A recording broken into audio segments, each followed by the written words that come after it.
Hello बच्चों, आज मैं तुम लोगों को डोमेन और रेंज सिखाऊंगा ट्रिग्नोमेट्रिक फंक्शन का। ठीक है, तो ट्रिग्नोमेट्रिक फंक्शन का डोमेन और रेंज कैसे निकाला जाता है यही आज मैं तुम लोगों को बताने जा रहा हूँ। तो आप लोगों को पता है ट्रिग्नोमेट्रिक में साइन कॉस की वैल्यू कहाँ से कहाँ तक वेरी करती है और A sine x plus B cos x की वैल्यू कहाँ से कहाँ तक वेरी करती है।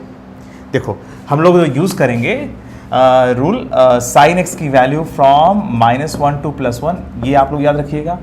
कॉस एक्स की वैल्यू भी -1 से +1 के बीच में वैरी करती है और साथ साथ A sine x plus B cos x की वैल्यू जो है ये √a² प्लस b² और -√a² प्लस b²। ठीक है, आप लोग ये याद रखिएगा। ठीक है, ये तीनों अगर याद रखोगे तो तुम लोगों का क्वेश्चन सॉल्व करने का चांसेस काफ़ी ज़्यादा रहेगा। साइन कॉस की वैल्यू -1 से 1 और a sine x plus B cos x की वैल्यू √a² प्लस b², ये इसकी मैक्सिमम वैल्यू है और minimum value -√a² plus b²। ठीक है, ये कैसे प्रूफ होता है ये वाला जो पार्ट है ये सब 11th की क्लास का सिलेबस है। तो फिलहाल अभी आप लोग अपने लिए ये याद रखिए साइन एक्स की वैल्यू -1 से 1, कॉस एक्स की वैल्यू -1 से 1 और इसकी वैल्यू यहाँ से। ठीक है, चलिए तो जैसे मान लीजिए कभी किसी ने कह दिया 3 sign x plus 4 cos x की वैल्यू कहाँ से कहाँ तक वेरी करेगी। इसकी मैक्सिमम वैल्यू कितनी होगी 3² प्लस 4² और इसकी जो मिनिमम वैल्यू होगी वो 3² प्लस 4² तो करना है, √3² 4² करना है पर बाहर माइनस साइन लगा देना है। ये आएगा -5 और उधर आएगा कितना +5। ठीक है, तो 3 sign x plus 4 cos x की जो वैल्यू है वो -5 से +5 के बीच में वैरी करती है। ठीक है, चलिए तो मैं इसको हटा दे रहा हूँ, अब क्वेश्चन सॉल्व करना स्टार्ट कराता हूँ। ठीक है, चलिए तो पहला क्वेश्चन हमारे पास है y बराबर, सबसे पहला क्वेश्चन हम लोग ले लेते हैं y बराबर 3 + 5 cos x। ठीक है, ये आपका पहला क्वेश्चन है आज का और इसको सॉल्व करना है और आपको इसका जो है डोमेन और रेंज निकालना है।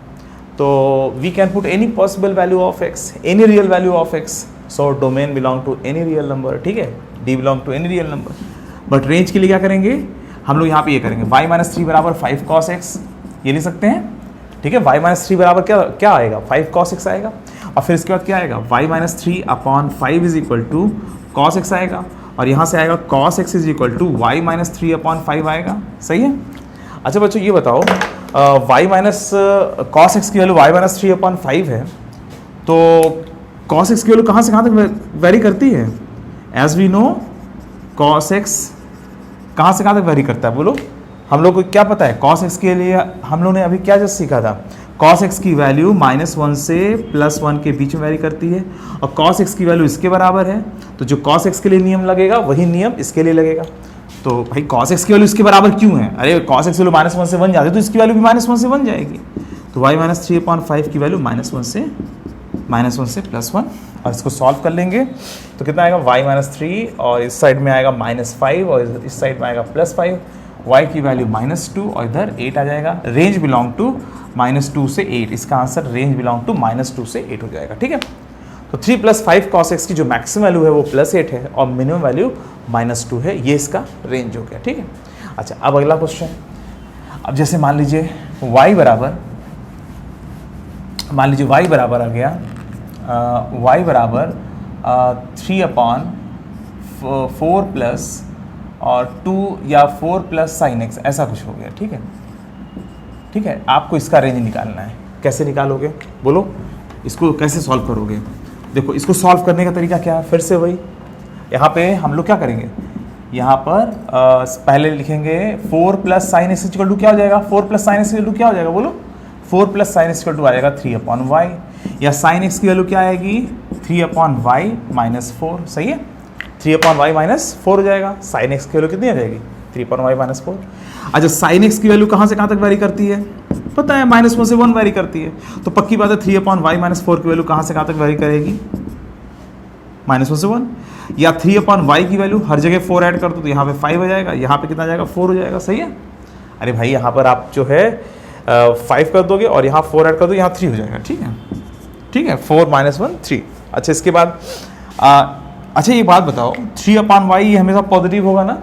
देखो 3 और 5 के बीच में जो भी नंबर आएगा वो पॉजिटिव ही होगा, तो जब ये 3/y हमेशा जब पॉजिटिव है तो आप इसको तुरंत पलट सकते हो तीनों को। ठीक है, आप यहाँ पर इसको पलट दीजिए, y/3 की वैल्यू कहाँ से कहाँ तक जाएगी 1/5 और यहाँ पर इसको साइन को नहीं लगाएंगे अभी, 1/3 और ये जस्ट अपोजिट हो जाएगा। जब आप उल्टा करते हो तो जो सबसे बड़ा नंबर है वो सबसे छोटा नंबर हो जाता है और जो सबसे छोटा नंबर है वो सबसे बड़ा नंबर हो जाता है। पता है ना, ये उल्टा करने के बाद इनइक्वालिटी साइन चेंज हो जाती है, ठीक है। और यहाँ पे y पॉजिटिव है इसलिए ऐसा हुआ है, ठीक है। अगर ये निगेटिव हो सकता होगा तब ये पॉसिबिलिटी बंद हो जाएगी, फिर हम अलग अलग लेकर के सॉल्व करते हैं। फिलहाल अभी y/3 की वैल्यू यहाँ से यहाँ तक, ठीक है। छोटे नंबर को लेफ्ट साइड में लिखने का मन कर रहा है, चलो ठीक है यार, 1/5 इधर लिख दो, 1/3 इधर लिख दो, अच्छी बात है, 1/3 उधर लिख दो, ये दोनों एक ही चीज़ है, ध्यान रखना है, दोनों में कोई अंतर नहीं है। अब आप 3 से मल्टीप्लाई कर दीजिए, इधर कितना आएगा 3/5 और इधर कितना आएगा 1 आएगा। इसका मतलब ये हुआ रेंज बिलोंग टू 3/5 से 1, ये इसका रेंज हो गया, ठीक है। तो आपने क्या किया, साइन एक्स की वैल्यू निकाल रहे हैं आप लोग, और साइन एक्स की वैल्यू चूंकि -1 से 1 के बीच में वैरी करती है। अब साइन एक्स की वैल्यू -1 से 1 के बीच में, तो साइन एक्स की वैल्यू जिसके बराबर होगी उसकी ही वैल्यू -1 से 1 के बीच में जाएगी। और इस जब हमें पता चल गया कि y का एक टर्म है और उसकी वैल्यू कहाँ से कहाँ तक जा रही है, हम y की वैल्यू आसानी से निकाल सकते हैं, ठीक है। अच्छा, अगला क्वेश्चन देखो, या इसको हम लोग एक और तरीके से कर सकते हैं। ये था 3/4 प्लस साइन एक्स है ना, इसको हम एक और तरीके से सॉल्व कर सकते हैं। देखो हमारे पास ये क्वेश्चन है, हम लोग एक और तरीका ये लगा सकते हैं कि हम स्टार्टिंग में ही साइन एक्स की वैल्यू लिख दें -1 से 1 और फिर उसमें 4 ऐड कर दें, फिर उसका रेसिप्रोकल कर दें, फिर उसमें हम 3 से मल्टीप्लाई कर दें, तो भी ये क्वेश्चन सॉल्व हो सकता है। देखो हम लोग ये भी कर सकते हैं कि साइन एक्स की value from -1 to +1, -1 to +1 sine x की वैल्यू वेरी करेगी, एज वी नो दिस। अब इसमें 4 ऐड कर दो, 4 प्लस साइन एक्स की वैल्यू कितनी आएगी, इधर 4 + 1 और इधर -1 + 4, सही है। अच्छा, अब इसके बाद क्या कर दोगे, 1/4 प्लस साइन एक्स कर दोगे। पहली बात तो यहाँ पर ये जो है, देखो ये इसकी वैल्यू आ गई 3 और ये 4 plus sine x is less than और इक्वल टू 5। अब इसको उल्टा करोगे तो 1/4 प्लस साइन एक्स, अब आप लोग बताओ ये 1/5 हो जाएगा और ये 1/3 हो जाएगा। जब आपने रेसिप्रोकल किया 3 से 5 के बीच में कोई भी पॉजिटिव नंबर ही आ सकता है। जब आपने इसको पलटा तो इसकी वैल्यू 1/3 यहाँ पे, मतलब ये 1/3 हो गया और ये 1/5 हो गया। और जो लेस साइन लगा हुआ है वो ग्रेटर साइन में बदल जाएगा, लेस साइन यहाँ पे ग्रेटर साइन में बदल जाएगा, ठीक। मतलब कुल मिला के हमारे पास ये आ गया 1/5 से लेकर के 1/4 प्लस साइन एक्स की जो वैल्यू है ये 1/3 के बीच में वैरी कर रही है। 1/4 प्लस साइन एक्स की वैल्यू 1/5 से लेकर के 1/3 के बीच में वैरी कर रही है। इसी चीज़ को हमने एक और तरीके से लिख दिया, ठीक है। मैंने सबसे छोटे नंबर को इधर लिखा, सबसे बड़े नंबर को उधर। अब 3 से मैं मल्टीप्लाई कर दूँ तो 3/4 प्लस साइन एक्स, इसकी वैल्यू कितनी आ जाएगी 3/3 इधर और इधर 3/5, मतलब रेंज बिलोंग टू कितना आ गया 3/5 से लेकर के 1, ठीक है। ये इसका आंसर हुआ, ठीक है। 3/5 से लेकर के इसका जो रेंज है वो 1 के बराबर, ठीक है। समझ में आ रही बात बच्चों? तो इस तरीके से आप सॉल्व कर लेंगे।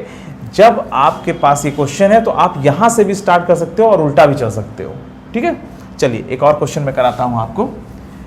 अच्छा चलो बच्चों ये बताओ, जैसे मान लीजिए y बराबर 7/3 cos x और प्लस मान लीजिए 9 है, ठीक है। आपको ये सॉल्व करना है। अब आप इसको इसी मेथड से कैसे सॉल्व करोगे, इस मेथड से सॉल्व करना है तो क्या करोगे, चलो बताओ क्या करोगे, बोलो। हाँ, इसमें करोगे cos x की वैल्यू, सबसे पहले cos x की वैल्यू -1 से 1 होती है, एज वी नो दिस, ठीक है। उसके बाद क्या मल्टीप्लाई करोगे, पहले मल्टीप्लाई करोगे कि पहले सम करोगे, बोलो। पहले मल्टीप्लाई करेंगे। 3 cos x, तो इसके साथ 3 मल्टीप्लाइड है तो आपने मल्टीप्लाई कर दिया, -3 आ गया, ठीक है। अच्छा अब इसमें 9 ऐड कर दीजिए, 3 cos x प्लस 9 ऐड कर दिया तो इधर 12 हो गया और इधर 6 हो गया, ठीक है। आपने तीनों जगह 9 ऐड कर दिए। अच्छा अब इसको रेसिप्रोकल कर लीजिए, 1/3 cos x प्लस 9, ठीक है। अगर मैं ऐसे लिखता हूँ तो यहाँ पे 1/12 लिखना पड़ेगा, 12 इधर चला जाएगा और 6 इधर चला जाएगा, 1/6। अरे 1/12 और ऐसा साइन लगा रहे थे ना, इस तरह से करके 1/12 लगा रहे थे ना। अगर मैं 1/12 को इधर लिख दूँ तो कोई फर्क थोड़ी नहीं पड़ता है, 1/12 छोटा है ना, ठीक है। अगर आप पलट रहे हो तो इसको इधर कर दिया करो, इसको इधर कर दिया करो, ऐसा भी कर सकते हो। बाकी वो वाला स्टेप भी सही है कि आप पहले इसका साइन पलटो और फिर उसके बाद ऐसे लिख लो। हमेशा छोटे नंबर को लेफ्ट साइड में और बड़े नंबर को राइट साइड में लिखने की कोशिश किया करो, ठीक है। हाँ चलो फिलहाल ये आ गया। अब इसके बाद क्या मल्टीप्लाई करोगे इसमें अगर हम 7 से मल्टीप्लाई कर दें तो क्या बन जाएगा 7/3 cos x प्लस 9 और इस साइड में आएगा 7/6 और इस साइड में आएगा 7/12। बस हो गया यार, ये y है, ये 7/12 और इधर कितना है 7/6 और इसका रेंज कितना आ जाएगा 7/12 से लेकर के 7/6। इसका आंसर ये हो जाएगा। ठीक है, समझ में आ रही बात बच्चों? तो इस तरीके से आपने सॉल्व कर लिया। ठीक है, आप अंदर से चलते हो और बाहर तक पहुंच जाते हो। ठीक है, अच्छा अब आप लोग एक बात और बताओ, अगर आप लोगों को इस तरह से क्वेश्चन दे दिया जाए y बराबर √5 + 3 sin x, अगर ये क्वेश्चन दे दिया जाए तो क्या आप इसी मेथड का यूज़ करते हुए सॉल्व कर सकते हो? बोलो, इसको सॉल्व कर लोगे? सोचो क्या करोगे? तो सबसे पहला काम क्या करोगे? एज वी नो क्या sin x की वैल्यू कहाँ से कहाँ तक? sin x की वैल्यू -1 से 1। ठीक है, इसके बाद क्या करोगे? 3 से मल्टीप्लाई करेंगे और क्या करेंगे? 3 sin x इधर आएगा 3 और इधर कितना आएगा -3। ठीक है, अब क्या करोगे? 5 को ऐड कर देंगे, 3 sin x और +5 और इधर 8 हो गया और इधर 2 हो जाएगा। फिर क्या करोगे? √ लगा दोगे, 3 sin x + 5 और यहाँ पे √8 और यहाँ पे √2 और आंसर क्या हो जाएगा? यही y की वैल्यू √2 से √8 तक जा रही है। रेंज बिलोंग टू हो गया √2 से √8 तक। ठीक है, ये इसका आंसर हो गया √2 से √8 तक। ठीक है, अब दिक्कत ये फंसती है कि √ के अंदर अगर कोई क्वांटिटी निगेटिव में आ रहा हो और √ लगाना हो तब क्या करेंगे? जैसे देखो, अगर मैं यहाँ पर क्वेश्चन में थोड़ा सा चेंजिंग कर दूँ, y बराबर √3 + 5 sin x, अगर मैं ऐसा कर देता हूँ, अब देखो यहाँ पर बात फंस जाएगी। अब आप लोग यहाँ पे बताओगे क्या होना चाहिए। ठीक है, देखो सबसे पहला काम आपने क्या किया? As we know sin x -1 से +1, ये तो हमको पता ही है। sin x की वैल्यू -1 से 1 जाती ही है, ये तो हमें पता ही है। इसके बाद हम क्या मल्टीप्लाई करेंगे इसमें? बोलो, इसमें क्या मल्टीप्लाई करोगे? 5 sin x मल्टीप्लाई करोगे, कितना आएगा? ये 5 आएगा, इधर -5 आएगा। अच्छा, सब जगह 3 ऐड कर दो। चलो 3 + 5 sin x, क्यों? क्योंकि ऐसा दिख रहा है, ऐड कर दिया 3 + 5, इधर 8 हो जाएगा, अच्छी बात है। इधर कितना जाएगा? -2 हो जाएगा। अब ये बताओ मुझे, √3 + 5 sin x की वैल्यू कहाँ से कहाँ तक जाएगी? इसके बारे में अब आपको सोचना है। ठीक है, 3 + 5 sin x, इसकी वैल्यू कहाँ से कहाँ तक जाएगी? अब आप लोग ये बताइए, इधर कितना आएगा और इधर कितना आएगा? इधर तो √8 आएगा, इस साइड में कितना आएगा? √ के अंदर कितना आएगा? बोलो, क्या √ के अंदर -2 कर दें? √ के अंदर -2 तो कॉम्प्लेक्स नंबर हो जाएगा, रियल नंबर तो है नहीं। तो जब ऐसा दिया हो, जैसे देखो √x की वैल्यू रियल नंबर में कहाँ से कहाँ तक जाएगी? अगर x की वैल्यू -4 से मान लीजिए 9 जा रही है, तो √x की वैल्यू 3 और 0 के बीच में वैरी करेगी। ध्यान रहे, अरे x -4 से 9 के बीच में आ रहा है, तो जब -4 से चलते चलते जब ये 0 पहुंचेगा तो √0 0 बनेगा।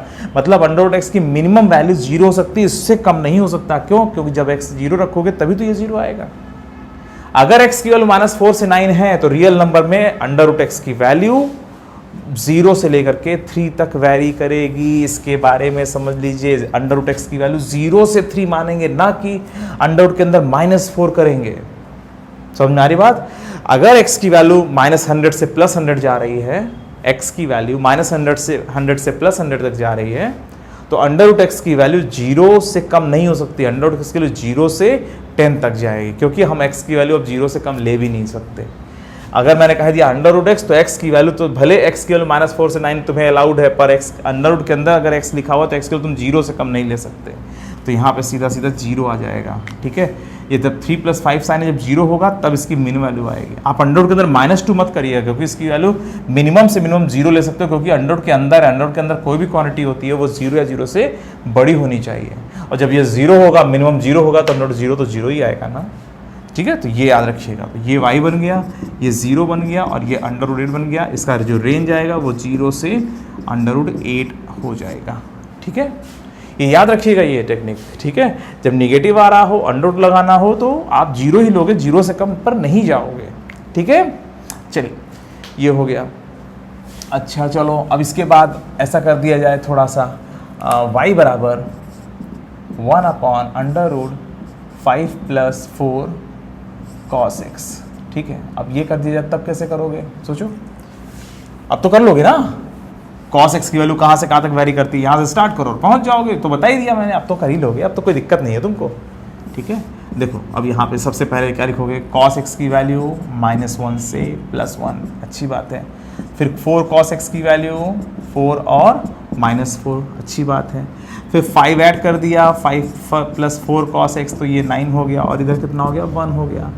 फिर √5 + 4, वही सेम प्रोसेस आपको आगे बढ़ा देना है, इधर 3 हो जाएगा, इधर 1 हो जाएगा। फिर 1/√5 + 4 cos x कर दोगे तो इधर 1/3 हो जाएगा, इधर 1/1 हो जाएगा, उल्टा साइन लग जाएगा। समझ में आ रही बात। और इसके बाद आप लोग, समझ में आ रहा है ना, cos x के लिए पहले -1 से 1, फिर 4 cos x के लिए -4 से 4, फिर 5 ऐड कर दिया तो 5 4 9 हो गया, और यहाँ पर 1 हो गया। फिर 1 से लेकर के अंडर रूट लगा दिया तो 1 से 3 हो गया, क्योंकि √9 = 3 होता है। अब फिर इसको रेसिप्रोकल कर दिया तो ये 1/3 है, 1/1 हो गया, उल्टा रिलेशन हो गया, लेस ग्रेटर, ठीक है। तो हमारे पास ये आया 1/√5 + 4 cos x की जो वैल्यू है ये आ रही है कहाँ से कहाँ तक, 1/3 से 1 तक। इसका मतलब y की वैल्यू 1/3 से 1 तक, इसका मतलब रेंज बिलोंग टू 1/3 से 1 तक। ये इसका आंसर फाइनल हो गया, ठीक है। चलो अच्छा, अब मैं साइन और कॉस को मिलाने जा रहा हूँ, ठीक है। साइन कॉस अगर मिल के आ जाएंगे तब क्या करोगे, साइन और कॉस अगर मिल के आ जाएंगे तब क्वेश्चन सॉल्व कैसे करोगे। देखो जैसे साइन कॉस मिला दिया ऐसे, जैसे मान लो 3 sin x + 4 cos x और प्लस मान लीजिए 7 √y, मान लो इसका रेंज निकालना है, कैसे निकालोगे बोलो, कहाँ से चलें बोलो। देखो सबसे पहला काम, 3 sin x + 4 cos x की वैल्यू जानते हो कहाँ से कहाँ तक वेरी करेगी, बोलो इसकी वैल्यू कहाँ से कहाँ तक वेरी करेगी। 3 sin x + 4 cos x की वैल्यू कहाँ से कहाँ तक वेरी करेगी। 3 sin x + 4 cos x की वैल्यू देखो 3 as we know 3 sin x + 4 cos x √3² + 4² और -√3² + 4², ठीक है। ये तुरंत रूल लगा दीजिएगा।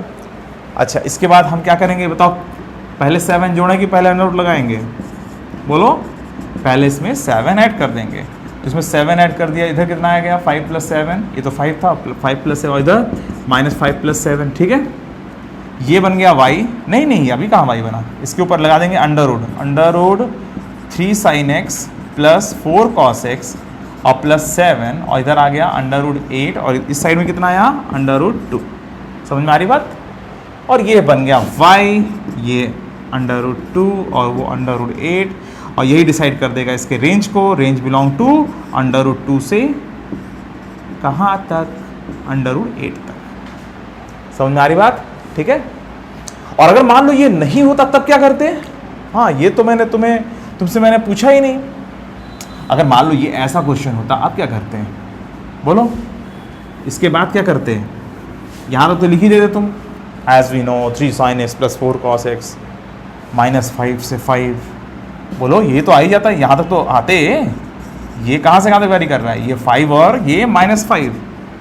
अब अंडर रूट लगाओगे तो क्या बनेगा, अंडर रूट के अंदर 3 sin x + 4 cos x, इसकी वैल्यू आई √5 और इधर कितना आ गया 0 क्यों ले रहा हूँ, अंडर रूट के अंदर तुम निगेटिव ले ही नहीं सकते, इसको एग्जिस्ट कराने के लिए इसको 0 या 0 से बड़ा होना पड़ेगा। ये तो -5 से 5 के लिए कह रहा, पर अंडर रूट के अंदर है ना, तो हमें पता होना चाहिए कि 3 sin x + 4 cos x must be greater equal to 0, ये 0 से हमेशा बड़ा होगा, ठीक है। तो अंडर रूट लगा दोगे तो 3 sin x + 4 cos x + 4 cos x की वैल्यू जो होगी वो हमेशा 0 से बड़ी ही आएगी, ठीक है।